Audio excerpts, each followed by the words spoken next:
Tänasel päeval proovi olla natukene avatum.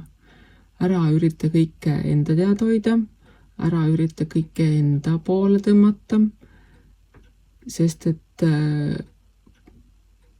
kõik see, mida sa nii-öelda teistele teed, saad sa endale tagasi ja see ei pruugi siis olla vastavalt sellele, mida sa teed, võib-olla kõige meeldivam.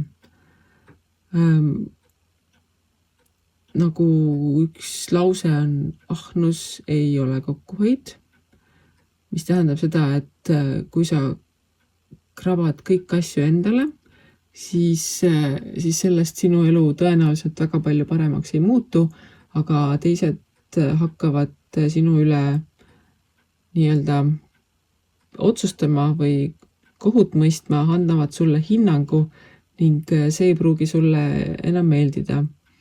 Seetõttu proovi tänasel päeval olla rohkem selline, nagu ma alguses ütlesin, avatum.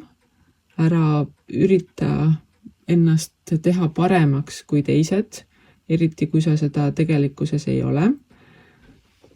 Mis ei tähenda, et sa ei võiks proovida ka päriselt parem olla, aga kui sa teed seda ainult näitemängu pärast, siis on mõistlikum see üldse tegemata jätta.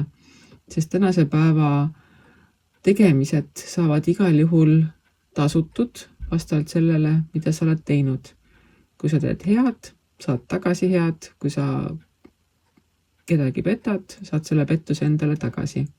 Nii et usalda oma sisetunnet, ole päriselt see, kes sa päriselt oled ning sellega sa saad tagasi kõik selle, mida sa väärt oled.